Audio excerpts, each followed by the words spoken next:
Praise the Lord. கர்த்தரும் இரட்சகருமாகிய இயேசு கிறிஸ்துவின் இனிதான நாமத்திலே வாழ்த்துகிறேன். கர்த்தர் உங்களை ஆசீர்வதிப்பாராக. இந்த இனிய நாளை காண செய்த தேவாதி தேவனுக்கு ஸ்தோத்திரம் உண்டாவதாக. மத்தேயு எழுதின சுவிசேஷம் 14வது அதிகாரம் 16வது 17வது வசனங்கள். இயேசு அவர்களை நோக்கி, அவர்கள் போக வேண்டியதில்லை, நீங்களே அவர்களுக்கு போஜனம் கொடுங்கள் என்றார். அதற்கு அவர்கள், இங்கே எங்களிடத்தில் 5 அப்பமும் 2 மீன்களுமே அல்லாமல் வேறொன்றும் இல்லை என்றார்கள். இங்கே இயேசு கிறிஸ்துவிடத்தில் அநேக ஜனங்கள் வருகிறார்கள். வரும்பொழுது அவர் மனதுருகி எல்லாருக்கும் விடுதலையை கொடுக்கிறார். சாயங்காலம் ஆனபோது சீஷர்கள் இயேசு கிறிஸ்துவிடத்தில் சொல்லக்கூடிய வார்த்தை, அவர்கள் போய் என்ன செய்ய வேண்டும், அவர்களுக்கு போஜன பதார்த்தங்களை கொள்ளும்படி அவர்களை அனுப்பிவிட வேண்டும் என்று சொன்ன பொழுது இயேசு கிறிஸ்து சீஷர்களிடத்தில் சொல்லுகிறார், அவர்கள் போக வேண்டியதில்லை, நீங்களே அவர்களுக்கு போஜனம் கொடுங்கள் என்று சொல்லுகிறார். உடனே சீஷர்கள் சொல்லக்கூடிய வார்த்தை, இங்கே எங்களிடத்தில் 5 அப்பமும் 2 மீன்களுமே அல்லாமல் வேறொன்றும் இல்லை என்றார்கள். இயேசு கிறிஸ்து சீஷர்களிடத்திலே சொல்லும் பொழுது அங்கே அநேக ஜனங்கள் இருக்கிறார்கள். அங்கே நீங்கள் அவர்களுக்கு போஜனம் கொடுங்கள் என்று சொன்ன பொழுது அங்கே இருக்க குறைவை தான் சீஷர்கள் பார்க்கிறார்கள்.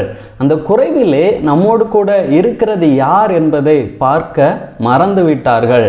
5 அப்பமும் 2 மீன்களும் தான் இருக்கிறது. ஆனால் இயேசு கிறிஸ்து கூட இருக்கும் பொழுது அந்த குறைவை நிறைவாக்க முடியும் என்கிறதை அவர் மறந்து போகிறார்கள். இயேசு உடனே அவர்களிடத்திலிருந்து அதை கொண்டு வரும்படி செய்து அதை ஆசீர்வதித்து அதை பெருக பண்ணுகிறார், பிட்டு கொடுக்கிறார். அங்கே சாப்பிட்டு திருப்தி அடைகிறதை நாம் பார்க்க முடிகிறது.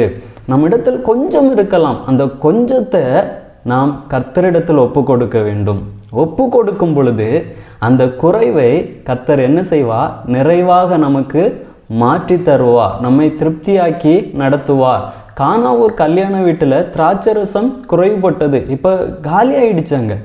அவர் என்ன செய்கிறார், தொட்டிகளிலே தண்ணீரை நிரப்பி அதை திராட்சரசமாக மாற்றுகிறார். அங்கே ஒரு குறைவுபட்ட பொழுது அந்த குறைவை என்ன செய்கிறார், இயேசு கிறிஸ்து நிறைவாக்குகிறார். அப்போ நம்மிடத்தில் குறைவுகள் இருக்கிறது, குறைவாக தான் இருக்கிறது.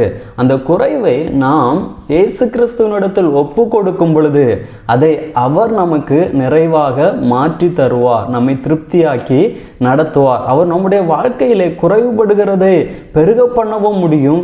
இல்லாத ஒன்றை நம்முடைய வாழ்க்கைக்கு அது தேவையானால் அதை உருவாக்கி தரவும் இயேசு கிறிஸ்துவினால் முடியும். அதனால் உங்களிடத்தில் இருக்கிற குறைவை பார்க்காதிருங்கள். அந்த குறைவிலே யார் நம்மோடு கூட இருக்கிறார், இயேசு கிறிஸ்து நம்மோடு கூட இருப்பாரானால் நிச்சயமாக அந்த குறைவை நிறைவாக்கி தருவார். என்னுடைய வாழ்க்கையில் எனக்கு தேவையானதை நிச்சயமாக எனக்கு தந்து நடத்துவார். ஜெபிக்கலாமா? நல்ல தகப்பனே, உம்மை நன்றியோடு உம்மை துதிக்கிறோம், உம்மை ஸ்தோத்திரிக்கிறோம். அப்பா, எங்களிடத்தில் இருக்கிற குறைவுகளை கர்த்தர் நீர் நிறைவாக்குகிறவர், எங்களுக்கு தேவையானதை உருவாக்கி தரக்கூடியவர். அப்பா, உம்மை சார்ந்து கொண்டிருக்கிற பிள்ளைகள் ஒவ்வொருத்தருக்கும் குறைவுகளை கர்த்தர் நிறைவாக்கும்.